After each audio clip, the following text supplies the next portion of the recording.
Thank you for joining us. Have you ever wanted to fly into space and visit the space station or join a colony on the moon or Mars? Well, our panel today includes Congressman Bill Posey, Mr. Frank DiBello of Space Florida, and Dr. Al Koller and Steve Kane of SpaceTEC. They will share their views on our commercial space industry's latest activities and what we can expect in the future following these messages.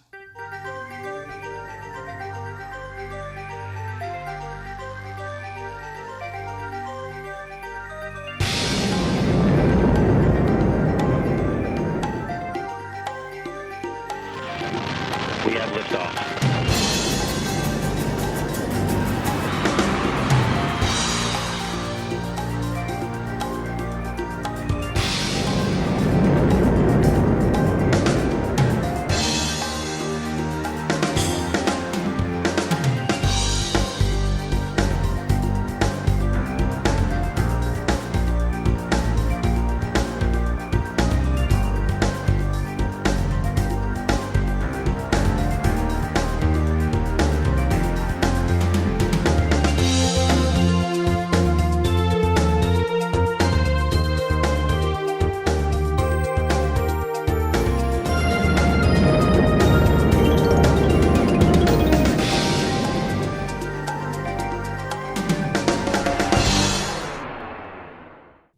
I'm privileged to introduce Dr. Al Koller, Congressman Bill Posey, Mr. Frank DiBello, and Steve Kane.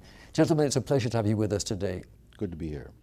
Dr. Koller, I'd like to ask you to open the conversation. Well, thank you. It's a pleasure to be here, Richard. When NASA's Space Shuttle program wrapped up 2 years ago, many people asked, does the United States have a future in space? And the answer is, of course we do. And the goal of this video is to share the development that's taking place, especially in the commercial space industry, and to show how our space programs are growing across the country and especially here in Florida. Some still think that NASA is closing at the Kennedy Space Center and can no longer support space launches. And that also is simply not true. Today there are 18 launch sites across the country, and there are at least a dozen more in development in 10 states. And the programs that they are working on are pretty exciting and very, very different from what has happened in the past. And I'd like to outline just a few of those.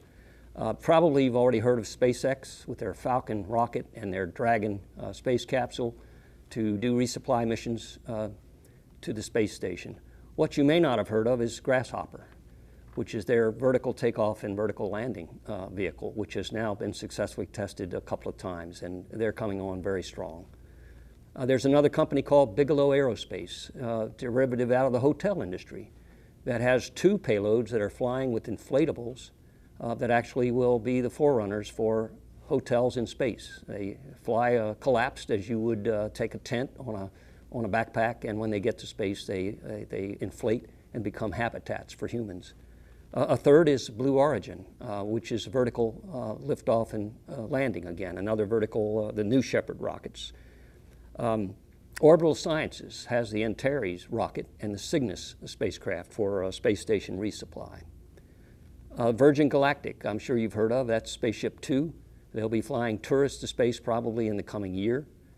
And last but not least on my list is X-Corps with their Lynx rocket for reusable flights to suborbital or near-Earth orbit. And those are just 6 of perhaps 30 programs that are currently active in this country. Closer to home in Florida, we have 4 major programs. The Boeing Company CST-100. That capsule is being manufactured here in Florida. The Sierra Nevada has the Dream Chaser, which some of us call the mini shuttle, which will launch on a vertical rocket and fly back and land at the Kennedy Space Center shuttle landing facility, just like an airplane. Lockheed Martin has the Orion multipurpose crew vehicle. That will do again, resupply and eventually deep space missions to the moon and Mars and perhaps beyond. And finally, again, SpaceX, they will take that Dragon capsule and man that and fly manned missions to the International Space Station. Those are all active right here in Florida at the Kennedy Space Center. I could go on, but you get the message. We're doing very well. There's a lot going on, and you need to hear about that, and that's what this program is all about. All very exciting, Dr. Koller.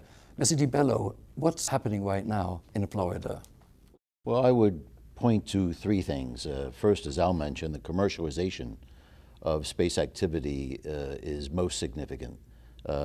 New commercial companies, a myriad of them, are bringing technology to the marketplace in the form of new launch vehicles and spacecraft, and are looking to Florida as a place for both manufacture and operations. Florida is leading the way in many respects in the commercialization of space activity. We are working aggressively with every major launch company and satellite or space manufacturing company to bring their activities here to Florida, as I mentioned, to both manufacture and launch. But concurrently, we're also working with NASA and the Air Force to take infrastructure that taxpayers have paid for, but which still has a very useful life, but there may no longer be a mission need, either in the Air Force or NASA, especially after the shuttle is retired. And the state is taking that infrastructure and revitalizing it to make it ready to support these commercial companies. So in a major way, Florida is leading the way to attracting much of this commercial space activity here. On the DoD, or defense marketplace front, there's also a lot happening. This year at the Cape, we can expect some 15 to 16 launches to occur, and that rate of launch, that battle cadence, is likely to occur each year for the next decade or more.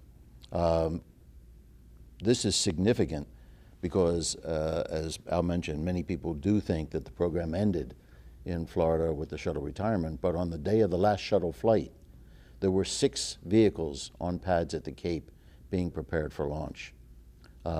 Something else that's significant in the Air Force right now is the Eastern Test Range, which has been working aggressively with us over the past 5 years or longer, thanks to Congressman Posey's efforts in the past, to take the range and to streamline operations and processes and to drive down costs and the bureaucratic approaches to doing business that were relevant in the past but won't serve commercial markets. This will be an area of significant activity in Florida going well into the future. Third, in the nation's civil space program. As Al mentioned, we are well positioned to participate in whatever mission NASA does take on because they are preparing to manufacture and get ready their Orion spacecraft, and their launch vehicle is in design. There will be much less launch activity in the next decade, and when it does start, it'll be at a low level of activity, so we've been able to replace that with a lot of other work. But we are partnering with NASA to take, as I mentioned, that excess infrastructure and really to convert that infrastructure for support of the emerging next generation marketplace. Florida will remain a leader in space. Thank you, Mr. DiBello. Congressman Posey, with so much activity taking place, with competition growing for space-related work, what are the most important challenges in the near term? The biggest impediment to our progress in space, the government's progress and the commercial industry's progress, is uncertainty. And that uncertainty comes in a form of goal setting and funding. We have tried to address that recently in Congress with legislation that would create a board of directors, more or less, to appoint a NASA administrator and set goals. And instead of having that done by a bunch of politicians, you would have people involved in space and eminent scientists to do that. You know, we've spent billions of dollars on over 24 missions to nowhere in the last 2 decades. That's over 24 missions that were started and stopped before they were completed. That's not only been a lot of money wasted and a lot of resources wasted, but it's literally put our programs further behind. And we hope to overcome that and provide more certainty and more vision with this new legislation. Congressman Posey, we hear people talking about NASA or Kennedy Space Center, about it closing, which actually is absolutely not true. The talk often turns to why we continue to work in space and why we support human spaceflight at all. You've been very active in this debate for a long time. What's your perspective? Well, for the same reasons we tell other members of Congress every day as we try and sell space, everybody benefits from space every day, in every way, almost every hour. People don't stop to think about the weather report that they get based on satellite link communications. If they use a credit card, if they withdraw cash from a bank, if they use a cell phone or a laptop, Nike had batteries, Velcro, 6,000 products that come from space that people enjoy every single day without any second thought about it at all. We talk about the national defense. Space is America and the free world's Golan Heights. We talk about survival of the species. People thought we were silly talking about asteroid strikes 2 years ago. Recently we had an implosion of a very small asteroid over an uninhabited area of Russia that injured 1,200 people. And now people realize, yeah, that's a reality. We need to know more about space. We need to be more active in space. And those are just some of the many reasons that people should need to be more aware, and it's our job as best we can to help them become more aware. Speaking of exploration, Congressman Posey, there's an argument as to whether man should go to Mars or the moon. What are your thoughts on that? Well, I agree with the first man to walk on the moon and most other eminent scientists that we've had up here before the Space Science and Technology Committee in Washington, D.C., and that is it's absolutely necessary that we return to the moon. It's the logical stepping stone on our ultimate travels to Mars. There's a lot of reasons for doing that. It's a good staging area. It's a good practice area. There's a lot about the moon we still need to learn about. We know also that the Chinese and the Russians plan to colonize the moon, not necessarily to study space rock like we did. And so we need to have a presence there for our future national security as well. Congressman, I'd like to add to that point because, as you know, just because we went to the moon in the past doesn't mean it's trivial to go back. You've pointed out many times that when we were there, we could barely keep our astronauts alive for very long periods of time. They were not able to roam very far from their spacecraft. Every time they opened their spacecraft, they did lose oxygen. There were lots of characteristics about our first trips to the moon that did not give us the technology base that we need to explore beyond. So I don't think it's a question of moon or Mars. I think it's a question of pursuing the moon so that we develop the technologies, the rovers, the habitats, and the exploitation technologies to truly enable us to go to places beyond the moon. But the moon is a great staging platform, as you called out. Yeah, certainly. And, we discover, then we explore, then we settle, we habitate, and then move onward. So it's part of the natural process of mankind to do exactly that. And those who say we only need to look at Mars, I think, are a little out of step. With competition growing for space-related work, what are Florida's greatest challenges in the near term? Well, I think that Florida has a unique opportunity because there's never been a better time for the growth of aerospace in this state. We have the right business climate, the right tax structure, the right workforce, and we are rapidly positioned to provide the right infrastructure to allow a company, no matter where they are in the U.S. and in fact globally, to come to Florida and to set their next generation manufacturing and operations facilities here. We want to continue to create the kind of environment that they can thrive in. So I would mention two problems that I think face us as we try to take and work with government to take a lot of that infrastructure and make it viable. First is timing. The commercial marketplace depends on the ability to move rapidly, to provide an environment that is cost-effective and efficient and very responsive to commercial needs.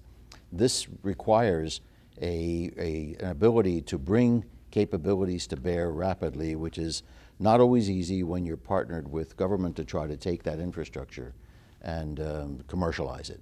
Secondly, there is a necessary culture change that is going to be necessary because the ways of doing business that were right in the past are going to have to be streamlined and changed for the future. In the past, NASA was asked to get man to the moon, and the nation organized and funded an agency, and it organized specifically to achieve that mission. Since then, the agency has not been able to properly organize to reach out and achieve the successive missions that are in the past. All too often, the program has become much more of a project, a child of the Congress, to ensure that jobs are retained in those states, and that's not always optimum for meeting the nation's needs as we move to more and more of a commercial marketplace. So I think that that culture change is an important part of the obstacles that we face and the issues and challenges that we have to handle. And to that point, it's great to see Kennedy Space Center Director Bob Cabana redirecting the efforts of NASA in that regard. And it's good to see the Air Force looking at FAA taking a more active part in its management of space at the Cape. You know, heretofore, they've had to deal with Washington bureaucrats that thought space travel needed to be as safe as an executive getting on a jet to go to Los Angeles, or a family from the Midwest flying to Disney World. And that's not going to move the space program forward, but they're looking at these paradigm changes now to help that become a reality. Sir, people tend to think we have just one space program, NASA, but we now know we have many actually. What changes do you see as commercial space companies become more active, and how will Florida be involved? You know, we talk about commercial space, and the concept of commercial space is nothing new. The Apollo program was all commercial. I've known that actual mechanics and electrical technicians employed by NASA are few and far in between. This is done by a legion of commercial contractors who put together the first, second, third stage of the lunar landing module. And so the concept is new, it's just that the federal government was the ultimate customer. In a lot of the new commercial space, the federal government is still the customer, but they're going beyond that, as Frank touched upon and as Al touched upon, and they're going to the general public as a customer. So that's the big paradigm change. But we've always had commercial activity there. You know, we're entering a new era of space entrepreneurship, and the FAA and NASA are updating their regulations to make that accommodation. I couldn't agree more. I think that the difference in the space program in the last 50 years and the program that will exist worldwide over the next 50 years is the fact that the marketplace will have changed. And as space is pervasive in our everyday lives, it is commercial companies and commercial customers that will become the dominant part of the market. In fact, they already are. Of a $300 billion global space marketplace, better than 75% of the revenues in that marketplace today come from commercial sources, and that trend is just going to continue. But it is a myriad of new companies that are taking the capabilities that we have in space and figuring out how to utilize some of the attributes of space to make money and to provide products and services that better our life here on Earth. Mr. Kane, what are your thoughts on this? What we're seeing now is kind of a blend, if you will. The suborbital flight arena has opened up a whole new realm of possibilities. And this realm, what it takes to take a vehicle to orbit, takes a spacecraft technician. And this is where the launch sites have developed that talent over the years. The other side of that, to get that vehicle where it can actually achieve orbit, takes a vehicle very similar to the aircraft of today. A lot of our partner colleges and Eastern Florida State College is now in the process of developing an AMP program to train aircraft technicians, and we're going to see a blend of these individuals in the future. Not only the individual that can maintain an aircraft, but an individual that understands rocket motors and life support systems and all these other specialized features that are required for vehicles that actually go to orbit. And that's what the challenge will be, is creating the programs that have that capability of blending those two talents into that future technician. We're seeing a whole new generation of workers, as we've talked about, but what's going to be important for these individuals, not only coming from areas where maybe there isn't a lot of industry, and establishing pathways to those skills that'll enable them those opportunities to create living wage jobs, if you will, or to enter into living wage jobs, returning veterans, underserved populations. All of these people have that same desire for a better life. So if we can establish means for them to work into these programs, again, we create pathways to real jobs that then allow them to seek higher education as well. If you're enabled through a good paying job, then most people will continue to aspire to higher things. Well, there is a real issue We are speaking here about education, STEM education, and I touched upon the need to imbue the public with more of patriotic motivation and appreciation for things so many people take for granted. But promotion is important, to have the messages that you're presenting here today brought out to the public in more and more effective ways. That's essential too. Besides the national needs that we talked about earlier, I like the way Dr. Neil deGrasse Tyson couched the work of scientists. He doesn't draw the picture of somebody working in a white smock with a mouth covering on in a clean room, bored to death all day. He talks about them as being explorers every day, going in unknown directions and making previously unknown discoveries every day. And that's what they do. And that's what young people are inclined to do. And I think it's natural, but we just need to better feed that desire. And it would be remiss if we did not take time to compliment Space Florida on all the work that they have done to help our commercial industry navigate the federal bureaucracy and actually get an opportunity to be more productive in the space enterprise. So, you know, thank you, Frank DiBello, for all you and your organization do in that regard. Thank you. I couldn't agree more with your comment.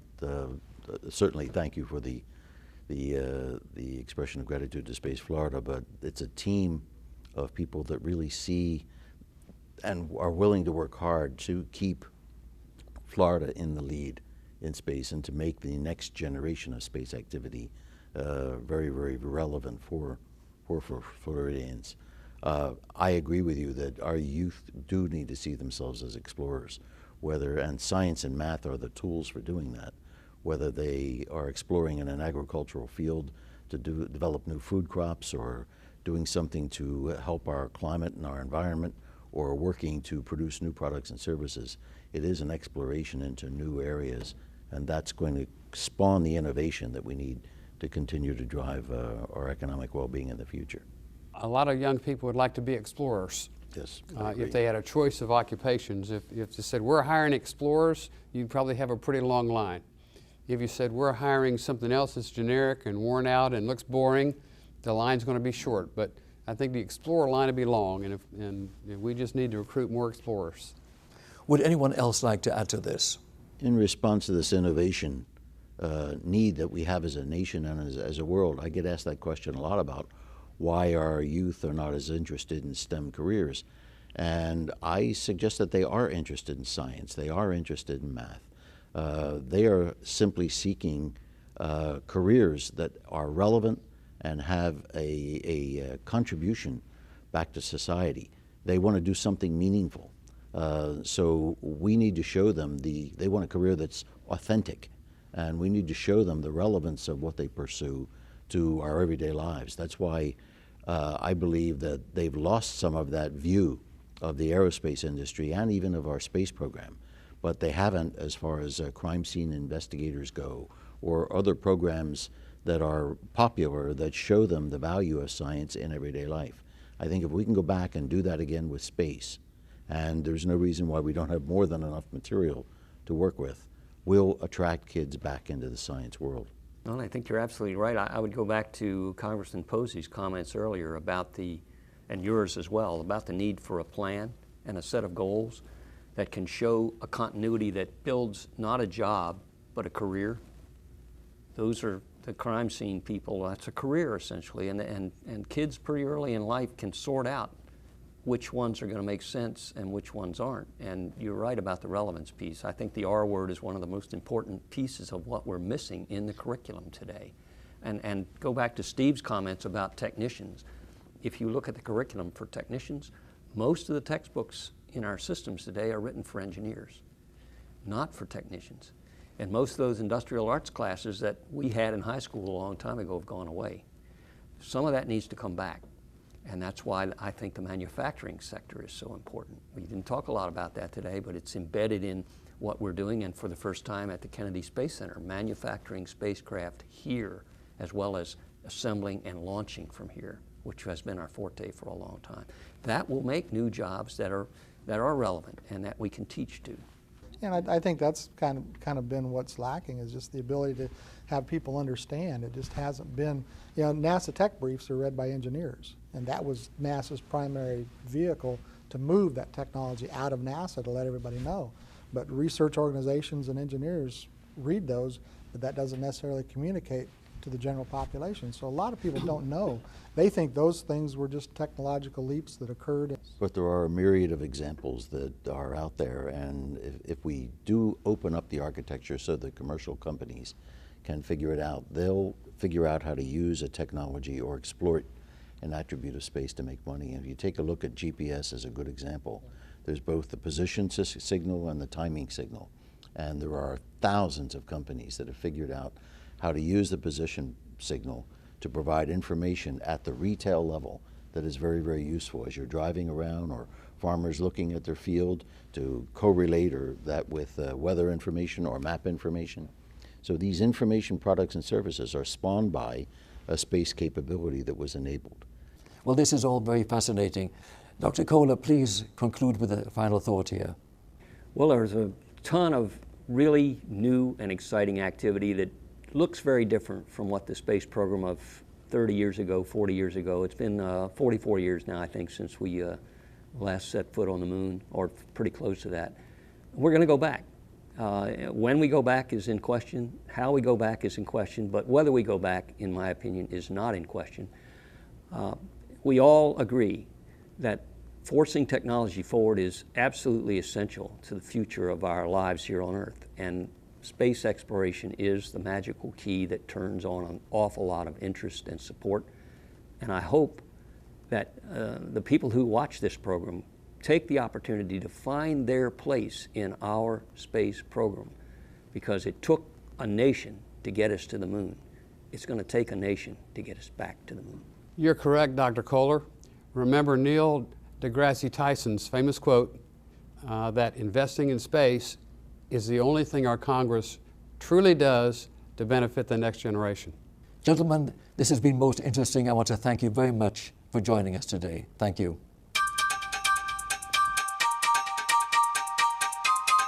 We'll be back soon with another update on aerospace news. Thank you for being with us.